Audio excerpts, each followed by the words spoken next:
How serious does Carnival take its no smoking in the cabin or on your balcony policy?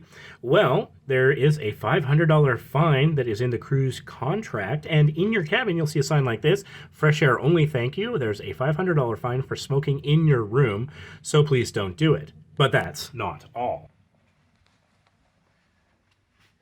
Then there's a sign on the balcony door. Whoa, you heard that right. There's a $500 fine for smoking on the balcony. Please don't. Okay, so they've got a couple of signs and a cruise contract. How do they enforce it? I was enjoying some time on my balconies. I often do. I pay extra for it. I like my balcony quite a lot. I like balcony time. But there were several times where I smelled somebody smoking. I've got a pretty intense allergy. I had to come inside. I was denied my balcony. It's a little frustrating. I thought about complaining but didn't, and perhaps I should have, because a little bit later that day, or I think it was the next day, a letter was slid under our door. And it is a policy awareness letter. It's got the Carnival logo there, and had the date, and, interesting point, has our stateroom number. So that gives you an interesting sense of accountability on that matter. And so the letter reads, "Dear guest, we have received reports of smoking coming from this general stateroom area and want to remind guests of our tobacco and marijuana smoking policy. If this doesn't apply to you, please disregard this notice."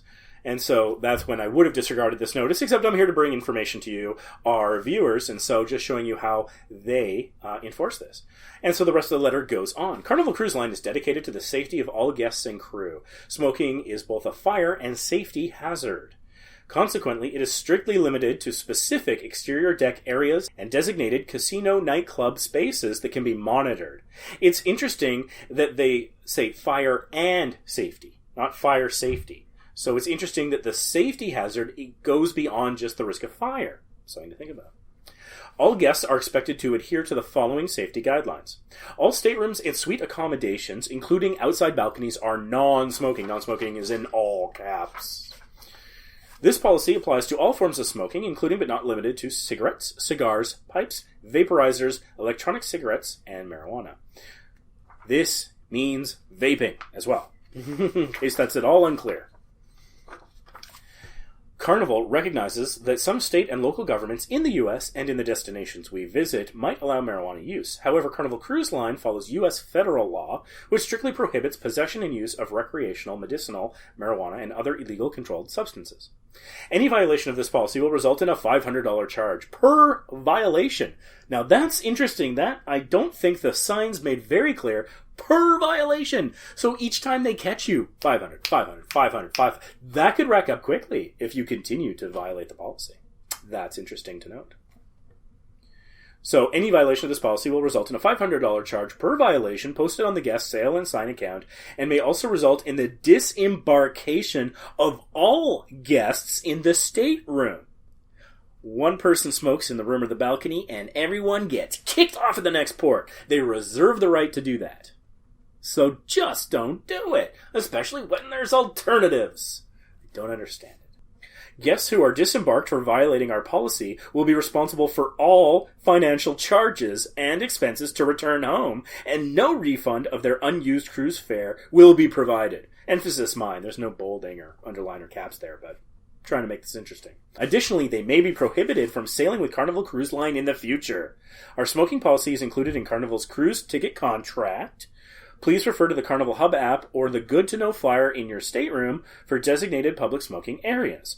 Thank you for your cooperation and adherence to our policy. Sincerely, Captain. Now, it's interesting. It began Dear Guest, so it has the accountability of our stateroom number, but it doesn't give any names. And it says Sincerely, Captain. It doesn't give the captain's name, and there is no signature. So we received this in the morning. And then throughout the day, I tried to enjoy some more balcony time and often had to come back in because people were smoking. I couldn't tell who or where. And then, later that day, a second identical letter appears. So, I'm not sure how effective this notice and notice regime is. In Canada, for privacy, they have something called notice and notice, where basically they just keep sending you notices. This does, unlike that, have some specific consequences that it mentions in terms of the fines and kicking you off the ship and banning you from the line. So, but this would seem to be where it begins. So, you got the cruise contract, the information, the announcements, the multiple signs, and then potentially some policy awareness letters. Where does it go from there? I hope I never find out. If you have seen it escalate beyond this, please let us know in the comments. We'd be very interested to hear about that.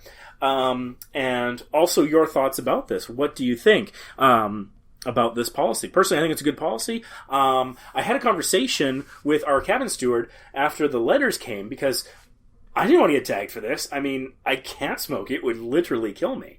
If they were at some point considering, like, punishing me for something that I couldn't physically do, that would have kind of sucked. So I made a point of going to the cabin steward, and I was like, hey, I saw the letters. I did smell stuff. I'm not really sure where it's coming from. Is there anything I can do to help? And he says, oh, well, let me tell you how this works. And I said, like, I saw on one port day, there was a staff member on deck 5 looking up and counting. And we're on deck 7. And it was around the time that I'd smelled some smoke, so I was wondering if they had, were trying to figure out, maybe they saw something, I don't know. And he said, oh, I don't know about that. He says, but generally what happens, and so this is interesting, is if people complain about smoking, that they call guest services or whatever, guest services makes a note of it. And so if one person complains, not a lot happens. But if multiple people complain, then they take action, it seems. And so what they do is that if 2 separate cabins complain, then the assumption is that the violation is happening between those 2 cabins, somewhere in the middle. And so as people complain, they might be able to narrow down that. And so he says that's sort of the first step in the investigation. He didn't tell me what happens after that because I'm not sure he was aware, or they don't want to totally show their cards, and I can respect that. But that's sort of how that goes. And so if violating this policy bothers you like it bothers me, maybe a quick call to guest services is not a bad idea. It will actually help Carnival figure out who is violating their rules and their policies. And I mean, I don't want to be on a ship that catches on fire. Other safety hazards, secondhand smoke and other things, carcinogens, etc. Maybe burns. It might not be a fire per se, but like ash could maybe burn skin or could damage a room. Certainly, I've seen that. You've seen cigarette burn in a carpet sometimes. You might have seen that like more so in older motels and hotels from maybe before smoking was generally banned indoors, and it does things to walls and art and just it's disgusting the effect that it has. And I've seen like decades of smoke and what it'll do to a wall versus not. And so Carnival is protecting their assets in terms of they don't want their ships catching on fire, they don't want their carpets burned, they don't want the walls grossened, if I can make up that word. And so I'm all for this, and I'm on record, I think, as saying that. And I think that I haven't actually myself ever complained when I smelled smoke because it felt futile. But it seems like Carnival's taking it more seriously because I've never seen this notice and notice regime before. This was new to me. And talking to the cabin steward, learning about sort of how they kind of narrow in on the offending party. So a simple call to guest services doesn't have to be a big thing. Don't have to get super upset about it. But maybe just a simple polite call to guest services to report it, something like that. Kind of might help them, and so that might not be the worst thing. I'm sure plenty of people are going to call me a narc in the comments or whatever, and just to address that, because people have strong feelings about this, which, okay, it is an addiction. There is a biochemical addiction, so their ability to think rationally might be slightly compromised. That's right, I said it. Come at me in the comments. I don't care. You're an addict going through withdrawals, or you're defending your addiction. But the thing is that I have a strong allergy, and people get angry with me because of it. Like I went and selected it and bought it at a store or something. Like before I was born, I went to baby Jesus and says, hey, can you make my life more difficult, please? And make people hate me for something that I won't be able to control after this? I certainly didn't sign up for it. And I have blacked out twice in my life because I could not breathe due to an allergic reaction to cigarette smoke. I have been tested, and they do the scratch test. I've had it on the arms, I've had it on the back, where it is my strongest allergy. And I've received shots for other allergies and that's one that they can do virtually nothing about. And so I've done everything I can to try and get it treated, and I never asked for it, and I did nothing to cause it, but people still get really angry. They call me a liar, they say it's propaganda, they say that I'm pushing some agenda, and then they often go political on it. I don't know. It's weird. Some people just want to make everything about politics. So, having said that, curious as to your thoughts, but hopefully it's not just unjustified hate directed at me, but, alright. Simple fact is, follow the rules. It's just that simple.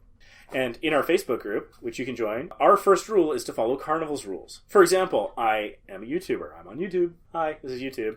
And I like filming videos and showing people things. And one of our most popular requested videos are the water slides. I went to go film on the water slides here on the Venezia with my GoPro and my wrist strap, and they said I couldn't. 26 cruises I was able to. Number 27, suddenly I can't. Wasn't happy about it.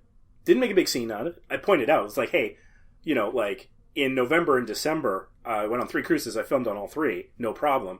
And they're like, oh, no, it's always been banned from Carnival. And I'm like, that's just simply a lie. That's simply not true. But this person established this rule. And as much as I wish I could have a nice water slide video for you, I don't. Because I'm going to follow the rules. And you should as well. So, thanks for watching. And, let me know. What has your experiences been? Have you ever figured out where it's coming from? Or have you ever violated the policy? What happened? Be very curious to hear your thoughts in the comments. Thank you so much for watching. Don't forget to subscribe. We've got tons of other videos, water slides for all the other ships, and also tips that'll help you save money, have a better time while you cruise, and understand Carnival's rules maybe a little bit better. Thanks so much for watching. Give this video a like if you found it useful at all. Whether you agree with the policy or not, it's probably good to know going in what the rules are and what the potential consequences are. Thanks so much for watching. See you in the next video.